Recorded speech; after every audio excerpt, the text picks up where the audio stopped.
আমি স্মরণ করতে চাই বাংলাদেশের স্বাধীনতার ঘোষক শহীদ প্রেসিডেন্ট জিয়াউর রহমানকে। স্মরণ করতে চাই 1971 সালের স্বাধীনতা যুদ্ধে সেই লাখো শহীদদের, যাদের রক্তের বিনিময়ে আমরা একটা স্বাধীন ভূখণ্ড লাভ করেছি।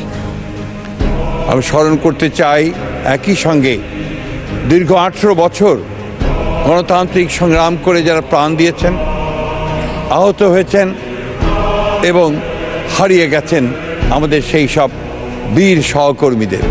একই সঙ্গে 2024-এ আমাদের যে সমস্ত তরুণেরা, আমাদের ছেলেরা আমাদের একটা সত্যিকারের অর্থেই গণতান্ত্রিক রাষ্ট্র নির্মাণের জন্যে প্রাণ দিয়েছে, তাদের প্রতি আমি গভীর শ্রদ্ধা নিবেদন করছি। মাননীয় স্পিকার, দেশনেত্রী বেগম খালেদা জিয়া সম্পর্কে অল্প সময়ে কথা বলা অত্যন্ত কঠিন ব্যাপার। একজন মহিয়সী মহিলা, একজন অসম সাহসী নেত্রী, একজন দূরদৃষ্টি সম্পন্ন রাষ্ট্রনায়ক, যিনি বাংলাদেশের এই 54 বছরের 43 বছর রাজনীতিতে বিচরণ করেছেন দাপটের সঙ্গে। এই নেত্রী বাংলাদেশে তিনবার তিনি প্রধানমন্ত্রী নির্বাচিত হয়েছেন বিপুল ভোটে এবং সম্পূর্ণ একটি নিরপেক্ষ ভোটের মাধ্যমে। তিনি 2বার বিরোধী দলের নেত্রী নির্বাচিত হয়েছেন এবং প্রতিটি ক্ষেত্রেই তার যে মূল লক্ষ্য ছিল বাংলাদেশে গণতন্ত্রকে প্রতিষ্ঠা করা। আমরা দেখেছি যে যখন তিনি সরকারে ছিলেন সেই সময় তিনি এমন কাজগুলো করেছেন, যেমন প্রেসিডেন্সিয়াল ফর্ম অফ গভর্নমেন্ট থেকে পার্লামেন্টারি ফর্ম অফ গভর্নমেন্ট নিয়ে আসা এবং অন্যান্য গণতন্ত্রের প্রতিষ্ঠানগুলোকে দাঁড় করানোর চেষ্টা করা, সংবাদপত্রের স্বাধীনতাকে নিশ্চিত করা।